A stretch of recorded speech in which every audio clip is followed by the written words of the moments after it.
రాష్ట్రంలో petrol diesel సరఫరా కొరతతో బంకుల మూసివేతపై ముఖ్యమంత్రి చంద్రబాబు నాయుడు సమీక్ష చేశారు. ముంబై నుంచి ఉదయం అమరావతికి బయలుదేరే ముందు రాష్ట్ర ప్రభుత్వ ప్రధాన కార్యదర్శి సాయి ప్రసాద్తో పాటు ఉన్నతాధికారులతో సీఎం టెలికాన్ఫరెన్స్ ద్వారా సమీక్షించారు. జిల్లాల వారీగా ప్రస్తుత పరిస్థితిని అధికారులు సీఎంకు వివరించారు. రాష్ట్రంలో మొత్తం 4,510 అవుట్లెట్స్ ఉండగా పెట్రోల్ డీజిల్ కొరత కారణంగా దాదాపు 421 బంకులు మూయబడ్డాయని తెలిపారు. సరఫరా గతం కంటే 10% పెరిగిన పానిక్ కొనుగోళ్ల కారణంగా అనేక బంకుల్లో రద్దీ కనిపిస్తోందని అధికారులు తెలిపారు. సాధారణ రోజుల్లో రోజుకు 6,330 కిలోల లీటర్ల పెట్రోల్, 9,408 కిలో లీటర్ల డీజిల్ అమ్మకాలు జరుగుతాయని, అయితే కొరత ఉందనే ఆందోళనతో కొనుగోళ్లు భారీగా పెరిగాయని అధికారులు తెలిపారు.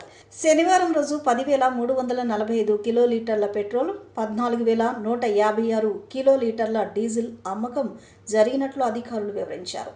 సాధారణ అమ్మకం కంటే ఒక్కసారిగా 50% అమ్మకాలు పెరగడంతో బంకుల్లో నిల్వలు అయిపోతున్నాయని అధికారులు వివరించారు. పానిక్ కొనుగోళ్ల కారణంగా సరఫరా పెరిగిన వినియోగదారులు అనేక చోట్ల బారులు తీరి కొనుగోళ్ల కోసం ఇబ్బందులు పడుతున్నారని తెలిపారు. ఆక్వా రంగంలో డ్రమ్లలో కొనుగోళ్లు జరుపుతారని, వారికి పెట్రోల్ ఉత్పత్తులు విక్రయించే విషయంలో సమస్య తలెత్తుతుందని అధికారులు తెలిపారు. దీనికి పరిష్కారం చూపేందుకు కలెక్టర్లు, ఫిషరీస్ శాఖ అధికారులు వెంటనే కార్యాచరణ అమలు చేయాలని సీఎం అధికారులను ఆదేశించారు. ప్రభుత్వ శాఖలు తీసుకున్న చర్యలు, సమస్య పరిష్కారంపై సాయంత్రంలోగా తమకు నివేదిక ఇవ్వాలని సీఎం అధికారులను ఆదేశించారు. పెండింగ్లో ఉన్న కేసులను వేగవంతంగా పరిష్కరించేందుకు న్యాయ వ్యవస్థను బలోపేతం చేసే దిశగా మరో కీలక ముందడుగు పడింది. కొత్త కోర్టుల నిర్మాణం జరగడం శుభ పరిణామమని హైకోర్టు న్యాయమూర్తి జస్టిస్ మానవేంద్రనాథ్ రాయ్ తెలిపారు. కృష్ణా జిల్లాకు అదనంగా 10 ప్రత్యేక కోర్టులు మంజూరవ్వగా వాటిలో 5 కోర్టులు విజయవాడకు కేటాయించబడినట్లు ఆయన వెల్లడించారు. ప్రజలకు త్వరితగతిన న్యాయం అందేలా అధికారులు సమన్వయంతో పనిచేయాలని సందర్భంగా పిలుపునిచ్చారు. విజయవాడ సివిల్ కోర్టు కాంప్లెక్స్ లో నూతనంగా ఏర్పాటు చేసిన 5 ప్రత్యేక కోర్టులను ఘనంగా ప్రారంభించారు. ఈ కార్యక్రమానికి ముఖ్య అతిథిగా హైకోర్టు న్యాయమూర్తి జస్టిస్ మానవేంద్రనాథ్ రాయ్ హాజరయ్యారు. బెజవాడ బార్ అసోసియేషన్ సభ్యులతో కలిసి ఆయన కోర్టును ప్రారంభించారు. ఈ సందర్భంగా జస్టిస్ మానవేంద్ర రాయ్ మాట్లాడుతూ, పెండింగ్లో ఉన్న కేసుల సంఖ్యను తగ్గించడం అత్యవసరమని, కొత్తగా ఏర్పాటు చేసిన ఈ ప్రత్యేక కోర్టులు ఆ లక్ష్యాన్ని సాధించడంలో కీలక పాత్ర పోషిస్తాయని పేర్కొన్నారు. న్యాయ సేవలను మరింత సమర్థవంతంగా ప్రజలకు అందించేందుకు న్యాయవాదులు, న్యాయ సిబ్బంది సమన్వయంతో పనిచేయాలని సూచించారు. అదేవిధంగా న్యాయ వ్యవస్థపై ప్రజల నమ్మకాన్ని మరింత బలపరచడానికి వేగవంతమైన విచారణలు, పారదర్శక విధానాలు అవసరమని ఆయన అన్నారు. ఈ కొత్త కోర్టులు ప్రారంభమవడంతో విజయవాడలో న్యాయ సేవలు మరింత మెరుగుపడతాయని ఆశాభావం వ్యక్తం చేశారు.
ఈరోజు విజయవాడ కోర్ట్ కాంప్లెక్స్లోని కొత్తగా శాంక్షన్ అయినటువంటి 5 కోర్టు బిల్డింగ్లు ఇనాగ్రేట్ చేసే సందర్భంలో ఈరోజు సీనియర్ జడ్జి జస్టిస్ దేవానంద్ గారు, అలాగే జస్టిస్ గోపాలకృష్ణ గారితో కలిపి ఇక్కడికి రావడం జరిగింది. ఆ సందర్భంలో ముఖ్యంగా ఏంటంటే, మన రాష్ట్ర విభజన జరిగిన తర్వాత హైకోర్టు కూడా విభజన 2019లో జరిగిన తర్వాత మన జనాభాకి, ఆంధ్రప్రదేశ్ రాష్ట్ర జనాభాకి అనుకూలంగా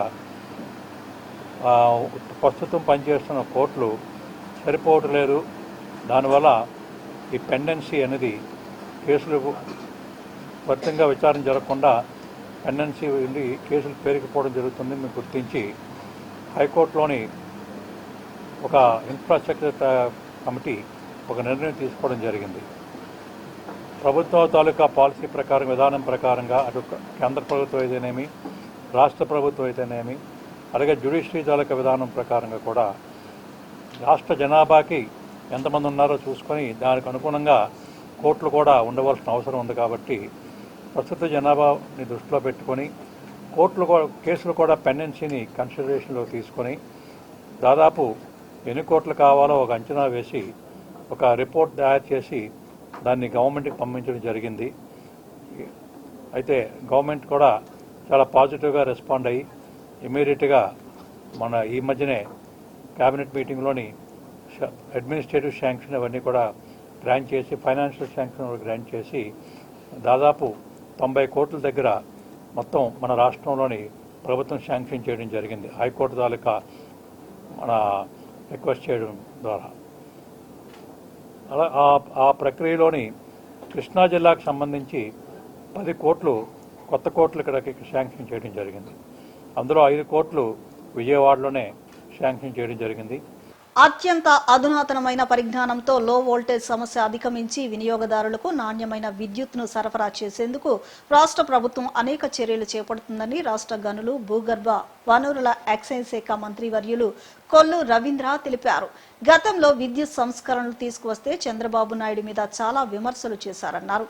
దానివల్ల మన ఇంటి అవసరాలే కాక పరిశ్రమలు కూడా రావడానికి ఆ రోజున పెద్ద ఎత్తున థర్మల్ పవర్ స్టేషన్స్ ఏర్పాటు చేయడం జరిగిందని తెలిపారు. మచిలీపట్నం నగరంలో 14వ డివిజన్ బచ్చుపేట ప్రాంతంలో 6.30 కోట్ల రూపాయల వ్యయంతో నిర్మించనున్న 33/11 kV సెమీ ఇండోర్ విద్యుత్ ఉప కేంద్రానికి మంత్రి RTC chairman Konagalla Narayanarao, DGMS chairman Bandi రామకృష్ణతో కలిసి శంకుస్థాపన చేశారు. ఈ సందర్భంగా మంత్రి మాట్లాడుతూ ఈ విద్యుత్ ఉప కేంద్రం మొత్తం కూడా అత్యంత అధునాతనమైనటువంటి పరిజ్ఞానంతో ఇండోర్ విద్యుత్ కేంద్రంగా ఏర్పాటు చేయడం జరుగుతుందని, కేబుళ్లు ఎక్కడా కూడా బయటకు కనపడకుండా భూమి లోపల ఉంటాయన్నారు. దీనివల్ల మన బొట్టాయిపేట, రామానాయుడుపేట, ఇంగ్లీష్ పాలెం, భాస్కరపురం, చిలకలపూడి వరకు కూడా ఈ సబ్స్టేషన్ నుంచి విద్యుత్ సరఫరా అవుతుందని అన్నారు. దీనివల్ల మిగతా సబ్స్టేషన్ల మీద లోడ్ తగ్గుతుందని, లో వోల్టేజ్ సమస్య అనేది రాదన్నారు. అలాగే ఎక్కడా కూడా ఈ కేబుళ్లు అన్నీ పని చేయకపోవడం అనేది జరగదన్నారు. అందుకని ఈ సబ్స్టేషన్ ఇక్కడ ఏర్పాటు చేయడం జరిగిందన్నారు. ముఖ్యంగా మన మచిలీపట్నం నగరంలో మొత్తం 74,000 కనెక్షన్స్, గ్రామీణ ప్రాంతాల్లో 30,000 విద్యుత్ కనెక్షన్లు ఉన్నాయన్నారు. దాదాపు 3,500 ఆక్వా చెరువులకు విద్యుత్ కనెక్షన్లు ఉన్నాయన్నారు. ఆక్వాకు కేవలం ₹1.5కే విద్యుత్ సరఫరా చేస్తున్నామని అన్నారు. ఎస్సీ సోదరులకు కూడా 200 యూనిట్ల లోపల ఉచితంగా విద్యుత్ సరఫరా చేస్తున్నామన్నారు. అదేవిధంగా నాయి బ్రాహ్మణ సోదరులందరికీ 200 యూనిట్లు, చేనేత కార్మికులకు 200 యూనిట్లు ఉచితంగా విద్యుత్ అందిస్తున్నామని అన్నారు. గతంలో విద్యుత్ సంస్కరణలు తీసుకువస్తే చంద్రబాబు నాయుడు మీద చాలా విమర్శలు చేశారన్నారు. 2014-19లో మిగులు విద్యుత్తును తీసుకుని రాగలిగామన్నారు. దానివల్ల మన ఇంటి అవసరాలే కాదు, పరిశ్రమలు వస్తేనే కదా మనకు అభివృద్ధి, పరిశ్రమలు కూడా రావడానికి ఆ రోజున పెద్ద ఎత్తున థర్మల్ పవర్ స్టేషన్స్ ఏర్పాటు చేయడం జరిగిందన్నారు. ఆ తర్వాత వచ్చిన ప్రభుత్వం అస్తవ్యస్తం చేసిందన్నారు. పరిశ్రమలు వస్తే పరిశ్రమలు తగిన విధంగా ఇక్కడ విద్యుత్ అవసరాలను ఇక్కడ ఏర్పాటు చేసుకోవడం జరుగుతుంది. పోర్టుకి అవసరమైనటువంటి పోర్టుకి కూడా ఏర్పాటు చేసుకోవడం జరుగుతుంది. అలాగే ఇక్కడ భవిష్యత్తులో ఒకవేళ హౌసింగ్ ఏరియాలు పెరిగినా, రెసిడెన్షియల్ ఏరియాలు పెరిగినా కూడా దానికి తగిన విధంగా కూడా అన్నీ ఏర్పాటు చేసుకోవడం జరుగుతుంది. అధునాతనమైనటువంటి టెక్నాలజీ ఇవాళ అండర్ గ్రౌండ్ కేబులింగ్ కానీ ఇవన్నిటి మీద కూడా ఒక ఆలోచనలు ఉన్నాయి. అవన్నీ చేసుకుంటూ ముందుకెళ్తే భవిష్యత్తులో, ఎందుకంటే గతంలో బ్రిటిష్ టైంలో ఉన్నటువంటి లైన్స్ని ఆనాడు నడుగుతు నరసింహారావు మావయ్య గారు మంత్రిగా ఉన్నప్పుడు టోటల్ దగ్గర 6.5 కోట్లు తీసుకొచ్చి మచిలీపట్నంలో ఉన్నటువంటి అన్ని లైన్స్ను కూడా ఆ పవర్ మొత్తం మార్చడం జరిగింది. ఆ కేబుల్స్ అన్నీ కూడా మార్చడం జరిగింది. అట్లాగే మంది ఎక్కువగా తుఫాన్ ప్రభావిత ప్రాంతాలుగా ఉంటుంది కాబట్టి దానికి తగిన విధంగానే పోల్స్ కానీ ఇవన్నీ కూడా భవిష్యత్తులో ఎక్కడ కూడా ఇబ్బంది రాకుండా కేబుల్స్ కానీ, ఎందుకంటే ఇప్పుడు ఇన్సులేటెడ్ కేబుల్స్ కూడా వస్తూ ఉన్నాయి, అవి కూడా ఆలోచన చేస్తున్నాం. ఇన్సులేటెడ్ కేబుల్స్ కూడా వేసి మరి మచిలీపట్నం ఈ పరిసర ప్రాంతాలు, ముఖ్యంగా తీర ప్రాంతాల్లో అత్యంత టెక్నాలజీతో కూడుకున్నటువంటి కేబుల్ లైన్స్ వేయడానికి అలాగే ఎలక్ట్రికల్ పూర్తిగా ప్రజలకు అందించడానికి కార్యక్రమం చేసుకోవడం అంటే అవసరాన్ని బట్టి రిక్వైర్మెంట్ బట్టి చేసుకోవడం జరుగుతుంది. ఇది కూడా మేము స్థలాలు చూసుకుంటూ వచ్చి ఇక్కడ ఇండోర్ స్టేడియం ఇండోర్ ఇది పెట్టడానికి సబ్ స్టేషన్ పెట్టడం జరిగింది. ఇంకా ఎక్కడ రిక్వైర్మెంట్ ఉంటే ఏర్పాటు రాష్ట్రంలో డీజిల్ పెట్రోల్ కొరతగా ఉంది. చంద్రబాబు నాయుడు కేంద్రంతో సఖ్యతగా ఉంటారు, తెచ్చుకోలేకపోతున్నారు. ఇబ్బంది అది వాళ్ళ ఈ ప్రతిపక్షాలకి తెలుసు కదా, వాళ్ళ సంగతి వాళ్ళ గురించి మనం ఆలోచించాల్సిన అవసరం లేదు. వేసవిలో తాగునీటి కొరత రాకుండా పటిష్ట చర్యలు తీసుకుంటున్నామని జిల్లా కలెక్టర్ లక్ష్మీషా తెలిపారు. జిల్లాలో ఎక్కడైనా నీటి సమస్య తలెత్తిన వెంటనే పరిష్కారం కోసం ప్రత్యేక మొబైల్ బృందాలను క్షేత్రస్థాయిలో సిద్ధంగా ఉంచినట్లు పేర్కొన్నారు. ప్రజలకు మాత్రమే కాకుండా పశుపక్షాదుల దాహార్తిని తీర్చేందుకు వివిధ ప్రాంతాల్లో చలివేంద్రాలు ఏర్పాటు చేసినట్లు తెలిపారు. P4 కార్యక్రమం కింద మంచి మనసున్న దాతలు కూడా ముందుకు వచ్చి చలివేంద్రాల ఏర్పాట్లు చేయాలని ఆయన కోరారు. అలాగే ప్రజలు తీవ్రమైన ఎండల సమయంలో వడదెబ్బ తగలకుండా జాగ్రత్తలు తీసుకోవాలని, అవసరమైతే తప్ప బయటకు వెళ్లకుండా ఉండాలని సూచించారు. సమ్మర్ యాక్షన్ ప్లాన్లో భాగంగా అర్బన్ ఏరియాస్ అట్లాగే రూరల్ ఏరియాస్లో కొన్ని వినూత్న కార్యక్రమాలు చేస్తున్నాము. దీంట్లో విలేజ్ గ్రామీణ ప్రాంతాల్లో ముఖ్యంగా చలివేంద్రాలు, అన్ని గవర్నమెంట్ ఆఫీస్ ముందు చలివేంద్రాలు, అట్లాగే మనుషులకే వాటర్ కాకుండా ఇక్కడ మన అనిమల్స్ ఉంటాయి, బర్డ్స్ ఉంటాయి, దీనికి కూడా వాటర్ క్యాటల్ ట్రఫ్స్ అట్లాగే బర్డ్ వాటర్ పాయింట్స్ అట్లాగే పెట్టేసి అంటే ఓవరాల్గా ప్రతి ఒక్కరికి ఆ నీళ్లు వాటర్ అందుబాటులో ఉండేలాగా చూసుకుంటూ ఉన్నాము. ఇంకా అర్బన్ ఏరియాస్లో వస్తే సేమ్ చలివేంద్రాలు రిపీట్ చేస్తూ ఈ చల్లదనం పడడానికి వాటర్ స్ప్రే ఇవి కూడా చేస్తూ ఉన్నాము. అలాగే పచ్చదనం ఈ మొక్కలకి ఇవన్నీ నీళ్లు వేసుకోవడము అండ్ ఇంకా పచ్చదనం కూడా పెంచడానికి ప్లాన్ చేస్తూ ఉన్నాము. ఇంకా డ్రింకింగ్ వాటర్ రిపేర్స్ వరకు వస్తే ఎక్కడైతే ఈ వాటర్ బోర్ కానీ ఈ ట్యాప్స్ ఇవన్నీ చెడిపోతుంటాయో దీన్ని ఎప్పటికప్పుడు రిపేర్ చేయడానికి మొబైల్ టీం పెట్టాము. Crash programme under rural water supply Panchayati Raj డిపార్ట్మెంట్తో కలిసి ఇది గ్రామ పంచాయతీ లెవెల్లో ఎక్కడెక్కడ రిపేర్ చేసేసుకోవచ్చు. ఎక్కడ డిలే అవ్వకుండా కంప్లైంట్స్ వస్తే వచ్చిన వెంటనే రిపేర్ చేయడానికి యాక్షన్ ప్లాన్ చేపట్టాము. ఎక్కడైనా వాటర్ ప్రాబ్లం ఉంది లేదా పైప్ పగిలిపోయింది, నీళ్ళు ఆగిపోయింది, సఫిషియెంట్ రావట్లేదు, ఇటువంటి ఏ కంప్లైంట్ వచ్చినా కూడా వితిన్ 6 hours అటెండ్ చేస్తాము. దానికి జిల్లా స్థాయి కమాండ్ కంట్రోల్ రూమ్ కూడా పెట్టి కలెక్టరేట్ నెంబర్ కూడా ఇచ్చేయడం జరిగింది. ఆ నెంబర్ కూడా ప్రతి ఒక్కరు దయచేసి ఉపయోగించుకోవాలి. ఈసారి ఎల్నినో ఎఫెక్ట్ ఉంది కాబట్టి ఎండలు ఎక్కువగా ఉంటాయి. అందుకే దయచేసి పనికి వెళ్ళేవాళ్ళు బయటికి వెళ్ళేవాళ్ళు దయచేసి ఎర్లీ మార్నింగ్ పని చేసుకోండి. ఈ మధ్యాహ్నం ఎండ తీవ్రత ఉన్నప్పుడు ముఖ్యంగా 12 గంటల నుంచి 4 గంటల వరకు వీళ్ళైతే ఎండని అవాయిడ్ చేయండి. ఉండాల్సిన పరిస్థితి వస్తే వర్క్ చేయాల్సిన పరిస్థితి వస్తే కొంచెం షేడ్లో ఉండండి. అలాగే కాటన్ క్లాత్స్ వాడండి. వాటర్ తీసుకుని వెళ్ళిన చేతిలో, అలాగే ఈవినింగ్ టైము అలాగే ఎర్లీ మార్నింగ్ టైము పనిచేస్తే బాగుంటుంది. అలాగే మనుషుల సేఫ్టీతో పాటు మీ దగ్గర ఉన్న ఆవులు, పశువులు, జంతువులు అలాగే పక్షులకి కూడా ఎక్కడైతే అక్కడ అవకాశం వచ్చిన తర్వాత నీళ్లు బౌల్స్ పెట్టండి, వాటర్ సప్లై చేయండి. అవి కూడా పక్షులు అలాగే అనిమల్స్ చాలా ఇబ్బంది పడుతుంటాయి, అలాగే కుక్కలు కూడా.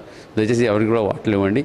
మన జిల్లాలో ఎక్కడ ఈ ఎండ తీవ్రత వల్ల ప్రాణహాని కానీ ఇటువంటి జరగకుండా చూసుకున్న బాధ్యత మన అందరి మీద ఉంది. ప్రతి ఒక్కరూ దయచేసి దీనికి ముందుకు రావాలి.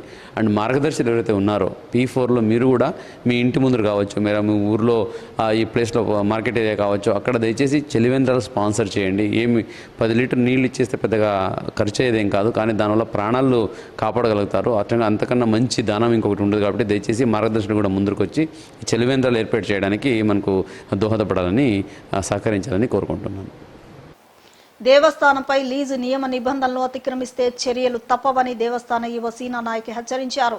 ఆలయ అధికారులు నిర్ణయించిన ప్రారంభ ముగింపు సమయాలను ఖచ్చితంగా లీజుదారులు పాటించాలని, ప్రతి దుకాణం తమ వద్ద ఉన్న వస్తువుల ధరల పట్టికను అందరికీ కనిపించేలా ప్రదర్శించాలని ఆదేశించారు.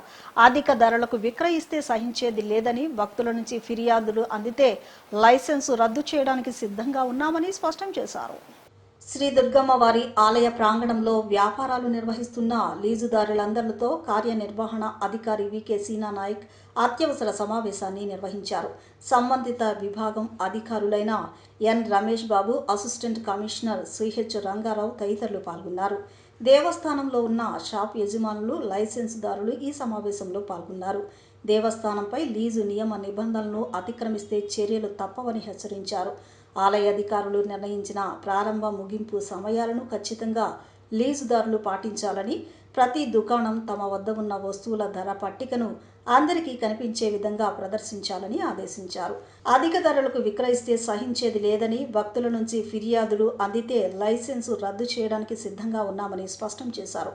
మహామండపం, parking, sarees collection, mobile deposit, spot photo, sarees దుకాణంలో పనిచేసే సిబ్బంది అందరి ఆధార్ వివరాలు, ఫోటో కాపీలు మరియు వారి పూర్వ చరిత్ర లీజుదారులు దేవస్థానం కార్యాలయంలో అందజేయాలని చెప్పారు. వారి సిబ్బంది అందరికీ సరైన ఐడెంటిటీ కార్డులు జారీ చేయాలని మరియు విధుల్లో ఉన్నప్పుడు వారు తప్పనిసరిగా వాటిని ధరించాలని సూచించారు. దుకాణదారుల మధ్య ఎటువంటి వివాదాలు, గొడవలు లేదా పోలీస్ ఫిర్యాదులు తలెత్తినా వాటిని తీవ్రంగా పరిగణిస్తామని అన్నారు. అటువంటి సందర్భాల్లో ఎటువంటి మినహాయింపులు లేకుండా సంబంధిత 2 దుకాణాల లీజులను రద్దు చేసి సీల్ వేయటం జరుగుతుందని చెప్పారు. భక్తులతో దురుసు ప్రవర్తన చేసిన వారి లీజు రద్దు చేస్తామని చెప్పారు. ఈతను మించిన వ్యాయామం లేదని మాజీ పార్లమెంటు సభ్యులు aqua devils welfare association life chairman Gokaraju Gangaraju చెప్పారు. జీవితంలో నడక ఎంత ముఖ్యమో ఈత కూడా అంతే ముఖ్యమని తెలిపారు.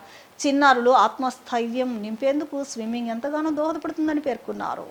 ఉండవల్లి అమరావతి కరకట్ట వెంబడి ఉన్న ఆక్వా డెవిల్స్ వెల్ఫేర్ అసోసియేషన్ ఆధ్వర్యంలో నిర్వహిస్తున్న వేసవి ఈత శిక్షణ శిబిరాన్ని Laila group of companies director Gokaraju Gangaraju ప్రారంభించారు. వేసవి శిక్షణ శిబిరానికి చిన్నారులు పెద్ద ఎత్తున తరలివచ్చారు. 4 వారాల పాటు ఆక్వా డెవిల్స్ కమిటీ సభ్యులు 2 విభాగాల్లో చిన్నారులకు శిక్షణ కార్యక్రమాన్ని నిర్వహించనున్నారు. ఆయన మాట్లాడుతూ బాలబాలికలు ఈతను నేర్చుకోవాలని, దీనివల్ల ఆత్మవిశ్వాసం పెరుగుతుందని వివరించారు. పిల్లలకు ఈత శిక్షణ ఇప్పిస్తున్న తల్లిదండ్రులను అభినందించారు. గత 18 ఏళ్ల నుంచి కృష్ణమ్మ నదిలో ఆక్వా డెవిల్స్ ఆధ్వర్యంలో చిన్నారులకు నైపుణ్యం కలిగిన స్విమ్మర్లచే ఈత శిక్షణ కార్యక్రమాలు నిర్వహిస్తున్నామని చెప్పారు. అనంతరం అసోసియేషన్ అధ్యక్షులు లింగిపల్లి రామకృష్ణ మాట్లాడుతూ తర్ఫీదు పొందిన కోచ్లతో ఈత నేర్పిస్తున్నామని, శిక్షణ అనంతరం ప్రతి ఒక్కరికి గుడ్డు, పాలు, బిస్కెట్లు ఇస్తామని వివరించారు. గోకరాజు గంగరాజు సౌజన్యంతో శిక్షణ శిబిరంలో పాల్గొన్న పిల్లలందరికీ వాటర్ బాటిల్స్ అందజేయనున్నామని వెల్లడించారు. కార్యక్రమంలో అసోసియేషన్ అధ్యక్షులు లింగిపల్లి రామకృష్ణ, వైస్ ప్రెసిడెంట్ గోపాల సాంబశివరావు, కార్యదర్శి యార్లగడ్డ రమేష్ కుమార్, సహాయ కార్యదర్శి అమ్మిరెడ్డి రామిరెడ్డి, గుండు జనార్దన్, కోశాధికారి కెవి రామయ్య, ఈవెంట్ కన్వీనర్ కాగిత శంకర్రావు, అసోసియేషన్ సభ్యులు తదితరులు పాల్గొన్నారు.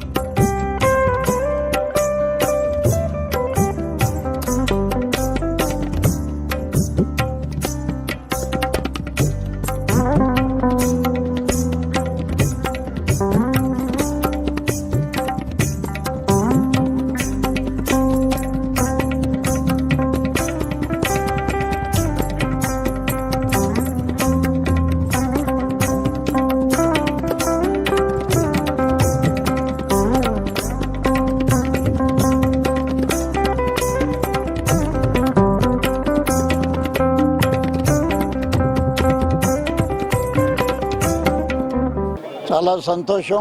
ఆక్వా డెవిల్స్ వెల్ఫేర్ అసోసియేషన్లో ప్రతి సంవత్సరం క్రమం తప్పకుండా సమ్మర్ స్విమ్మింగ్ చిల్డ్రన్కి స్విమ్మింగ్ నేర్పించాలనే ఉద్దేశంతో గత 18 సంవత్సరాలుగా ఈ కార్యక్రమం దిగ్విజయంగా జరుగుతోంది.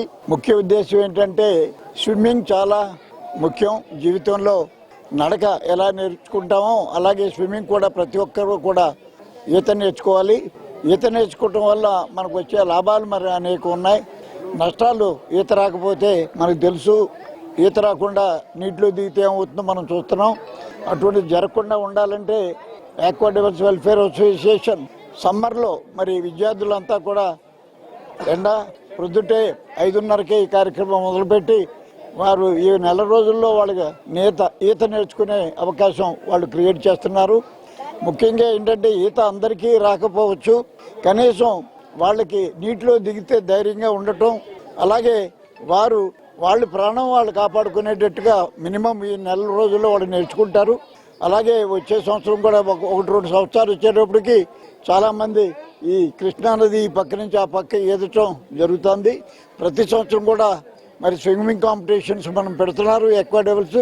దాంట్లో అనేక మంది విద్యార్థులు ఇక్కడ ఎవరైతే నేర్చుకున్నారో అటువంటి చిన్నారులు కూడా రివర్ క్రాస్లో పాల్గొంటున్నారు. ఈ అవకాశం మరి ఎక్కువ మందికి ఇవ్వడానికి అవకాశం లేదు. వచ్చిన వారందరికీ కూడా తప్పకుండా వారికి పోషక ఆహారం అంటే గుడ్డు, పాలు, బూస్ట్ పాలు కూడా వాళ్ళకి ఇవ్వటం జరుగుతుంది. అంచేత ప్రతి ఒక్కరు కూడా దీంట్లో పాల్గొన్నవారు మరి ఇక్కడ ఆక్వా డెవిల్స్ ఏదైతే నిర్దేశించిందో మరి ఆ రూల్స్ అన్ని పాటిస్తూ తల్లిదండ్రులు కోఆపరేట్ చేసి చిన్నారులు తప్పకుండా దీన్ని ఉపయోగించుకొని తప్పకుండా వాళ్ళ జీవితంలో ఒక మంచి కార్యక్రమం. వాళ్ళ జీవితంలో మరి చిన్నప్పటి నుంచి జీవితాంతకాలం గుర్తుండేది మనం చిన్నప్పుడు మనం చేసినవే గుర్తుంటాయి. అంచేత ఆక్వా డెవల్స్ని కూడా తప్పకుండా ప్రతి ఒక్కరూ కూడా దీంట్లో పాల్గొన్న వారు ప్రతి ఒక్కరూ కూడా మరి వారి జీవితాంతకాలం కూడా రుణపడి ఉంటారు ఆక్వా డెవల్స్కి. ఆక్వా డెవిల్స్ వెల్ఫేర్ అసోసియేషన్ ఆధ్వర్యంలో ఈ పిల్లల వేసవి ఈత శిక్షణ శిబిరం అనేది మేము స్టార్ట్ చేసి సుమారు 17వ సంవత్సరం ఇది. ఈ 17 సంవత్సరాల కాలంలో సుమారు 5,000 మంది పైచీలకు పిల్లలకి మేము ఈతలో తర్ఫీదుని ఇవ్వడం జరిగింది. ఈ తర్ఫీదు ఇచ్చే కాలంలో వాళ్ళకి ఈ ట్రైన్ చేయడం కోసం మేము కనీసం ఒక 6 ప్రొఫెషనల్ స్విమ్మర్స్ని ఏర్పాటు చేసుకుంటాం. అలాగే ఒక 4 కోచెస్ కింద వాళ్ళని నియమిస్తాం. అలాగే ఒక 4 జూనియర్ స్విమ్మర్స్ని కూడా జూనియర్ కోచ్లను కూడా పూల్లోకి పెడతాము. మొత్తం 10 మంది కోచులతోటి ఈవెంట్ మొదలవుతుంది. అలాగే మీరు చూస్తే ఇక్కడ మాకు కృష్ణమ్మ తల్లి వరం మనకి ఇక్కడ డీప్ వాటర్లో వీళ్ళు ఒక 2 వారాలు ట్రైన్ అయ్యి ఫ్లోటింగ్ లెగ్ బీటింగ్ వచ్చిన తర్వాత డీప్ వాటర్లో స్విమ్మింగ్ కూడా వాళ్ళకి నేర్పించడం జరుగుతుంది. మరి ఇంత పెద్ద కార్యక్రమం ఇంత రిస్క్ తీసుకొని 50 మంది మా ఆక్వా డెవిల్స్ మెంబర్స్ పనిచేయడానికి మేమంతా ఎంత కష్టపడి ఈ పిల్లలకి నేర్పించాలనుకోవడానికి ముఖ్య కారకులు మా అసోసియేషన్ లైఫ్ చైర్మన్ మాజీ పార్లమెంట్ సభ్యులు గోకరాజు గంగరాజు గారు. మరి వారి స్ఫూర్తితో వారు అనేక వేల సేవా కార్యక్రమాలు వారు చేస్తూ ఉన్నారు. మరి వారి సూచన మేరకు సమాజంలో మనం ఈత కొట్టుకుంటున్నాం, మనం ఆరోగ్యం ఉండటమే కాదు సమాజానికి కూడా మనం ఉపయోగపడేలాగా మరి పిల్లలు రేపటి భవిష్యత్తు మన దేశానికి పిల్లలే, నేటి బాలలే రేపటి పౌరులు. మరి అలాంటి బాలలు నదిలోకి వెళ్ళినప్పుడు వాటర్ భయం కానీ లేకపోతే ప్రమాదవశాత్తు వాళ్ళు మునిగిపోయి చనిపోయే లాంటి పరిస్థితులు కలగకుండా మనవంతు బాధ్యతగా కనీసం ఒక 300-250 మందికైనా ప్రతి ఏటా మనం ఈత నేర్పిస్తే బాగుంటుందని వారి ఉద్దేశాన్ని అమలు చేయడం జరిగింది. వారి ఉద్దేశాన్ని అమలు చేసి ఇది 17వ సంవత్సరం. మరి అనేక సందర్భాల్లో ఆక్వా డెవిల్స్ మునిగిపోయే ఇదే కృష్ణానదిలో మునిగిపోతున్న అనేక మందిని మా సభ్యులు రక్షించడం జరిగింది. మనం ప్రతి సంవత్సరం వార్తలు చూస్తూ ఉన్నాము. పిల్లలకి ఈత వ్యాయామం లేకుండా చిన్న చిన్న స్కూళ్ళల్లో బిల్డింగుల్లో పెట్టి విద్య నేర్పుతా ఉన్నారు. వాళ్ళకి ఫిజికల్ వ్యాయామం ఉండట్లేదు, ఏ రకమైన వ్యాయామం కూడా లేకుండా ఇబ్బంది పడుతూ ఉన్నారు. వాళ్ళకి ఏంటంటే మనం పిల్లలు ఆరోగ్యంగా ఉండాలంటే వాళ్ళు ఏదో ఒక వ్యాయామం ఉండాలి. అన్ని వ్యాయామాల కంటే ముఖ్యమైనది ఈత. ఈత అనేది నేర్చుకుంటే స్విమ్మింగ్ అని దాంట్లో జిమ్ చేసినట్టు అవుతుంది, వాకింగ్ చేసినట్టు అవుతుంది, రన్నింగ్ చేసినట్టు అవుతుంది. అలాగే యోగా కూడా దాంట్లో వచ్చేస్తుంది. ఎందుకంటే శ్వాస మీద ధ్యాస ఉంటుంది, అందువలన కాన్సన్ట్రేషన్ కూడా పెరుగుతుంది. అలాగే చదువుకునే వాళ్ళకి ఆ కాన్సన్ట్రేషన్ పెరగడం వలన వాళ్ళకి విద్య మీద కూడా కాన్సన్ట్రేషన్ పెరుగుతుంది. ఆ రకంగా వాళ్ళు మంచి మార్కులు సంపాదించడానికి అవకాశం ఉంటుంది. అందుకని ప్రతి ఒక్కరూ తమ పిల్లల ఆరోగ్యం కోసం కంపల్సరీగా స్విమ్మింగ్ చిన్నవాళ్ళకి పెద్దవాళ్ళకి అందరికీ ఉపయోగం. కానీ ఈ వయసులో చిన్నప్పుడు నేర్పితే వాళ్ళకి త్వరగా వస్తుంది. అందుకని మన ఆక్వా డెవిల్స్ తరఫున గత 17 సంవత్సరాల నుంచి మేము కంటిన్యూగా ప్రతి సంవత్సరం 250 మంది నుంచి 300 వరకు చేపిస్తా ఉన్నాము. గోకరాజు గంగరాజు గారి సారథ్యంలో మేమందరం కమిటీగా నడుస్తున్నాం. ఇప్పుడు ఇక్కడ వేరే సమ్మర్ కోచింగ్లు చాలా స్టార్ట్ అవుతున్నాయి స్విమ్మింగ్ పూల్ వాటిల్లో. ఇంత న్యాచురల్గా నాకు తెలిసి మన విజయవాడ కాదు కదా, కృష్ణా జిల్లా ఆంధ్రప్రదేశ్లో కూడా ఎక్కడ పిల్లలకి కోచింగు న్యాచురల్గా నదిలో మనకు స్విమ్మింగ్ పూల్ సౌకర్యంతో జరిపించేది ఒక ఆక్వా డెవిల్సే అయి ఉంటుంది. అలాగే ప్రతి పిల్లలు నేర్చుకుంటే లాస్ట్ ఇయర్ మనం వరదల్లో ఇళ్లలోకి నీళ్ళు వచ్చాయి. ఈత కొట్టేవాళ్ళు పడవల్లో పాల ప్యాకెట్లు తెచ్చుకుంటూ ఈత కొట్టుకుంటూ వెళ్తాం, కొంతమంది సేవ్ చేయటం, ఇళ్లల్లో సామాన్లు తెచ్చుకుంటూ అన్ని ప్రాక్టికల్గా మనం చూసాం. జిల్లాలో నీటి భద్రత సాధనకు జలధార జలహారతి కార్యక్రమాన్ని సమర్థవంతంగా అమలు చేస్తున్నామని జిల్లా కలెక్టర్ లక్ష్మీషా తెలిపారు. నీటి వనరుల సంరక్షణ, భూగర్భ జలాల పెంపు లక్ష్యంగా సీఎం దార్శనికతకు అనుగుణంగా ప్రభుత్వం ఈ కార్యక్రమాన్ని 100 రోజుల ప్రత్యేక కార్యాచరణగా చేపట్టిందని వివరించారు. జిల్లాలో ఉన్న 439 చెరువులు పూర్తిగా నిండితే సుమారు 10 టీఎంసీల నీటిని నిల్వ చేసుకునే సామర్థ్యం ఉందని, ప్రస్తుతం అది 6.4 టీఎంసీలకు పరిమితమైందని తెలిపారు. ఈ సామర్థ్యాన్ని పెంచేందుకు జలధార కింద పూడికతీత, ఫీడర్ ఛానళ్ల అభివృద్ధి, స్లూయిస్ మరమ్మతులు వంటి పనులు చేపడుతున్నామని చెప్పారు. కార్యక్రమం విజయవంతం కావాలంటే ప్రతి ఒక్కరూ భాగస్వాములు కావాలని పిలుపునిచ్చారు. జలధార జలహారతి ప్రోగ్రామ్ ఎన్టీఆర్ జిల్లాలో 100 డేస్ యాక్షన్ ప్లాను తయారైంది. ఇది అన్నమయ్య జిల్లాలో చేసిన ఒక పైలట్ని గౌరవ ముఖ్యమంత్రి గారు ప్రతి జిల్లాలో రిప్లికేట్ చేయండి అని చెప్పారు. ఇది మంచి కార్యక్రమం. ఏంటంటే నీళ్ళు ఎక్కడైతే సర్ప్లస్గా ఉంటుందో మన వర్షం వచ్చినప్పుడు దాన్ని డెఫిసిట్ ఏరియాకి ఎలాగ ట్రాన్స్ఫర్ చేయొచ్చు, అలాగే భూగర్భ జలాన్ని ఎలాగ పెంపొందించవచ్చు అనేది మీద ఈ కాన్సెప్ట్. మన జిల్లాలో దాదాపుగా 436 చెరువులు ఉన్నాయి. అన్ని చెరువులు నింపితే మనకు 10 TMC వాటర్ మనము హోల్డ్ చేయొచ్చు. కానీ ఇప్పుడు యాక్చువల్ నింపగలిగేంత ఉండేది ఓన్లీ 6.4 TMC మనము నింపగలుగుతున్నాము. అంటే ఇంకా 3.6 TMC నీళ్ళు మనం నింపవచ్చు, అంటే ఇంకా హోల్డ్ చేయొచ్చు. దానికి కావాల్సిన లో హ్యాంగింగ్ యాక్టివిటీస్ ఏమైనా ఉన్నాయో చూసుకుంటే ఏదైతే ఫీడర్ కెనాల్స్ ఉన్నాయో అది డీసిల్టింగ్ చేసుకోవడము, అలాగే ట్యాంక్ బెడ్ డీసిల్టింగ్ చేసుకోవడము, ఇవన్నీ మనము దాదాపుగా 400 వరకు ప్రపోజ్ చేసుకొని MGNRGSలో అంటే జీరామ్జీ ప్రోగ్రాంలో దాన్ని ఇంప్లిమెంట్ చేయబోతున్నాము. ఆల్రెడీ ప్రోగ్రామ్స్ వర్క్స్ కూడా అప్రూవ్ చేయడం జరిగింది.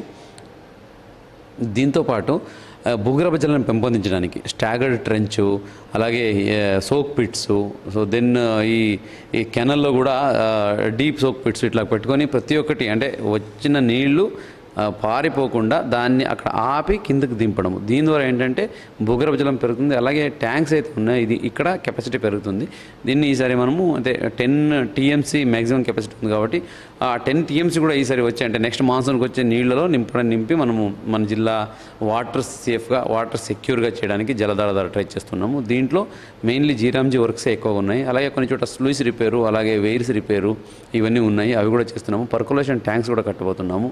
ఇప్పుడు అర్బన్ ఏరియాలో కూడా దీనికి ప్రతి ప్లాన్ ఏదైతే ఉందో ప్రతి ప్లాన్కి కంపల్సరీ సోక్ పిట్ ఉండాలి, అది మ్యాండేటరీగా ఉంటుంది. అది కూడా ఇప్పుడు ఎన్ఫోర్స్ చేయబోతున్నాము, ఇన్సిస్ట్ చేయబోతున్నాము. బికాజ్ అర్బన్ ఏరియాలో భూగర్భ జలం పెద్దగా ఉండట్లేదు, కిందకి వెళ్ళట్లేదు, నీళ్లు పడే నీళ్ళంతా పారిపోతూ ఉంటుంది. అందుకే దాన్ని భూగర్భ జలాన్ని పెంపొందిస్తే మనకు వాటర్ సెక్యూరిటీ వస్తుంది. జలధార జలహారతి కాన్సెప్ట్ అయితే గౌరవ ముఖ్యమంత్రి వాళ్ళు ఇచ్చారో అది మన జిల్లాలో నెరవేరడానికి ఉపయోగమవుతుంది. కాబట్టి సో ఈ ప్రకారంగా ముందుకు తీసుకెళ్తున్నాము. ఇప్పటికే వర్క్ స్టార్ట్ అయ్యి కంపల్సరీగా 100 డేస్లో ఈ వర్క్స్ అన్ని కంప్లీట్ చేసి వచ్చే మాన్సూన్లో మన జిల్లాలో వాటర్ టేబుల్ ఇప్పుడు ఉన్నదానికన్నా మెరుగ్గా పెట్టడానికి అంటే ప్రీ మాన్సూన్లో పోస్ట్ మాన్సూన్లో 3 మీటర్స్, ప్రీ మాన్సూన్లో 8 మీటర్స్ డెప్త్, ఈ డెప్త్ మెయింటైన్ చేసి ఒక ఐడియల్ సిచ్యుయేషన్ మెయింటైన్ చేయడానికి జలహారతి ద్వారా జలధార ద్వారా ట్రై చేస్తున్నాం. సమాజంలో శాంతి, ఐక్యత, ధార్మిక విలువలను పెంపొందించడంలో ఆధ్యాత్మిక కార్యక్రమాలు కీలక పాత్ర పోషిస్తాయని సెంట్రల్ ఎమ్మెల్యే బొండా ఉమామహేశ్వరరావు పేర్కొన్నారు. మన సంస్కృతి సంప్రదాయాలను కాపాడుకోవాల్సిన బాధ్యత ప్రతి ఒక్కరిపై ఉందని, అప్పుడే భావితరాలకు మనం గొప్ప వారసత్వాన్ని అందించగలుగుతామని ఉమా అభిప్రాయపడ్డారు. 62వ డివిజన్ పాయకాపురం పెట్రోల్ బంక్ సమీపంలో శ్రీ గాయత్రి విశ్వబ్రాహ్మణ సేవా సంఘం ఆధ్వర్యంలో జగద్గురువు శ్రీ విరాట్ పోతులూరు వీరబ్రహ్మేంద్ర స్వామివారి 333వ ఆరాధన మహోత్సవం అత్యంత వైభవంగా నిర్వహించబడింది. ఈ కార్యక్రమానికి ముఖ్య అతిథిగా విచ్చేసిన బొండా ఉమామహేశ్వరరావు కొబ్బరికాయ కొట్టి ఉత్సవాలను ఘనంగా ప్రారంభించారు. ఈ సందర్భంగా ఆయన స్వామివారికి ప్రత్యేక పూజలు నిర్వహించి ఆశీస్సులు అందుకున్నారు. అనంతరం అక్కడకు విచ్చేసిన భక్తులతో ఆత్మీయంగా ముచ్చడించి కార్యక్రమ ఏర్పాట్లను అడిగి తెలుసుకున్నారు. ఈ సందర్భంగా ఏర్పాటు చేసిన సభలో ఆయన మాట్లాడుతూ వీరబ్రహ్మేంద్ర స్వామి బోధనలు మానవాళికి దిశానిర్దేశం చేస్తాయని, ఆయన చూపిన సన్మార్గంలో నడవడం ద్వారానే సమాజంలో నైతిక విలువలు పరిరక్షించబడతాయని తెలిపారు. ముఖ్యంగా యువత స్వామివారి సందేశాలను ఆదర్శంగా తీసుకొని సామాజిక సేవా కార్యక్రమాల్లో చురుగ్గా పాల్గొనాలని ఆయన పిలుపునిచ్చారు. మన సంస్కృతి సంప్రదాయాలను కాపాడుకోవాల్సిన బాధ్యత ప్రతి ఒక్కరిపై ఉందని, అప్పుడే భావి తరాలకు మనం గొప్ప వారసత్వాన్ని అందించగలుగుతామని ఉమా అభిప్రాయపడ్డారు. భక్తులందరికీ స్వామివారి కృపా కటాక్షాలు లభించాలని ఆకాంక్షిస్తూ సేవా సంఘం చేస్తున్న కృషిని ఆయన ప్రత్యేకంగా అభినందించారు. విశ్వబ్రాహ్మణ సామాజిక వర్గ అభివృద్ధి, ఐక్యత కోసం తమ సంఘం నిరంతరం పనిచేస్తుందని విజయవాడ విశ్వబ్రాహ్మణ సంఘం అధ్యక్షులు గొర్తి శ్రీనివాసరావు చక్రవర్తి పేర్కొన్నారు.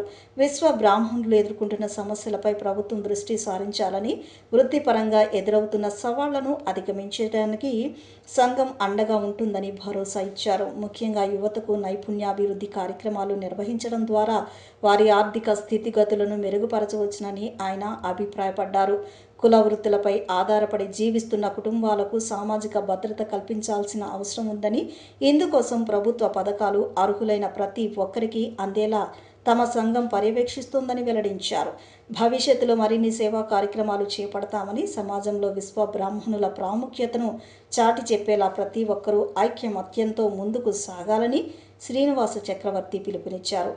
సమస్యల పరిష్కారానికి తాము ఎల్లప్పుడూ సిద్ధంగా ఉంటామని, సభ్యులందరి సహకారంతో సంఘాన్ని మరింత బలోపేతం చేస్తామని ఈ సందర్భంగా ఆయన స్పష్టం చేశారు. ఈ కార్యక్రమంలో కమిటీ ప్రధాన కార్యదర్శి కె వెంకటేశ్వరరావు, వానపర్తి సుబ్రహ్మణ్యం, కొరపాక బాలు, కూర్మాచార్యులు, వాసు, వీరబ్రహ్మం, పెద్ద సంఖ్యలో భక్తులు, స్థానిక నాయకులు పాల్గొన్నారు. విజయవాడ సింగనగర్లో జరుగుతున్నటువంటి శ్రీమద్ విరాట్ పోతులూరి వీరబ్రహ్మేంద్ర స్వాముల వారి 333వ ఆరాధన దినోత్సవం రోజున ఇక్కడికి రావడం జరిగింది. ఈరోజు ఈ కార్యక్రమంలో ముఖ్యులైనటువంటి విజయవాడ అధ్యక్షులు చక్రవర్తి గారు, దనాలకోట వాసు గారు, కణితి వాసు గారు, అలాగే వెదురువాడ వీరబ్రహ్మం గారు, సుబ్రహ్మణ్యం గారు, కొరపాక బాలు, అలాగే సుబ్రహ్మణ్యం గారు ఈ ప్రాంతీయ సంఘానికి అధ్యక్షులుగా ఈ మంచి కార్యక్రమాన్ని ఏర్పాటు చేయడం చాలా సంతోషం. అలాగే ఈ కార్యక్రమంలో నడిపల్లి ప్రసాద్ గారు, నాగాచార్య గారు, మన రామకృష్ణ గారు, మన వాళ్ళందరూ కూడా ఈ కార్యక్రమానికి ఎంతో ఉత్సాహంగా పాల్గొనడం జరిగింది. ముఖ్యంగా ఈ రోజున మనందరం కూడా చెప్పుకోవాల్సినటువంటి విషయం, జగద్విఖ్యాత కాలజ్ఞానకర్తగా మనందరికీ తెలిసినటువంటి శ్రీ పోతులూరి వీరబ్రహ్మేంద్ర స్వాముల వారు ఆయన చెప్పినట్టుగానే అన్ని విషయాలు కూడా జరుగుతున్నాయి అనేది ఇది ప్రపంచవ్యాప్తంగా కూడా తెలిసినటువంటి విషయం. ఇప్పుడు విశ్వబ్రాహ్మణ జాతికి కూడా మంచి రోజులు రాబోతా ఉన్నాయి. ఈ రోజున ఈ కార్యక్రమంలో మన అందరం కూడా చెప్పుకోవాల్సింది, అందరూ కూడా రానున్నటువంటి రోజుల్లో మన ప్రస్తుతం ఉన్నటువంటి ప్రభుత్వం వారు మనకి అనుకూలంగా అన్ని కార్యక్రమాలు జరిగేటట్టుగా, మన హక్కులు మనం సాధించుకునేటట్టుగా మనం ముందుకు వెళ్ళాలని చెప్పేసి, ప్రతి ఒక్కరికి కూడా శాంతి సౌభాగ్యాలతో ఐశ్వర్యాలతో కూడా తొలసోగాలని చెప్పేసి కోరుకుంటూ ఆ వీరబ్రహ్మేంద్ర స్వాముల వారి యొక్క కృపా కటాక్షాలు అందరికీ అందాలని చెప్పేసి. శ్రీనివాస్ చక్రవర్తి, విజయవాడ నగర అధ్యక్షుడిని. అయితే ఈరోజు శ్రీ పోతులూరు వీరబ్రహ్మేంద్ర స్వామి వారి 333వ ఆరాధన కార్యక్రమం సింగనగర్ మన మునపర్తి సుబ్రహ్మణ్యం మరియు కొరపాక బాలు వాళ్ళ ఆధ్వర్యంలో, వాళ్ళ కమిటీ ఆధ్వర్యంలో బాగా ఘనంగా నిర్వహిస్తున్నారు. ఈరోజు 1500 మంది పైగా కూడా అన్నదాన కార్యక్రమం ఏర్పాటు చేశారు.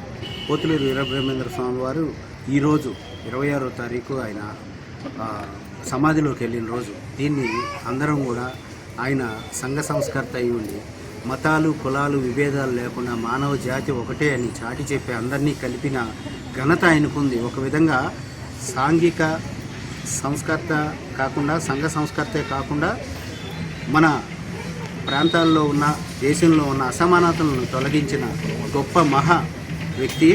అదేవిధంగా కూడా భవిష్యత్తు గురించి తెలుసుకున్న ఒక మహా కాలజ్ఞాని.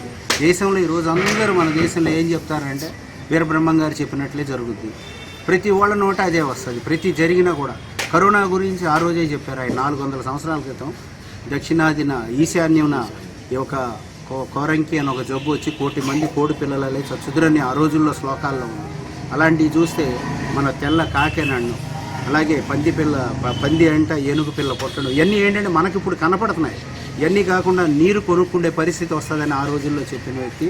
అవన్నీ చూసుకుంటూ ఉంటే ప్రతి ఒళ్ళు బ్రహ్మం గారు జరిగింది చెప్తున్నట్టే జరుగుతుందని కులాలు మతాలకు అతీతంగా ఉన్న వ్యక్తి ఆయన ఆరాధనా కార్యక్రమం ఈరోజు ఒక విశ్వబ్రాహ్మణులే కాకుండా వాడవాడలా ప్రాంతం భారతదేశం, ఆంధ్రదేశం మొత్తం కూడా ఈరోజు ఈ కార్యక్రమాన్ని జరుపుకోవాలని పరిస్థితి, జరపాలి కూడా అని ఆశిస్తూ మేము సెలవు తీసుకుంటాం. ఇప్పుడు చిన్న విరామం తీసుకుందాం.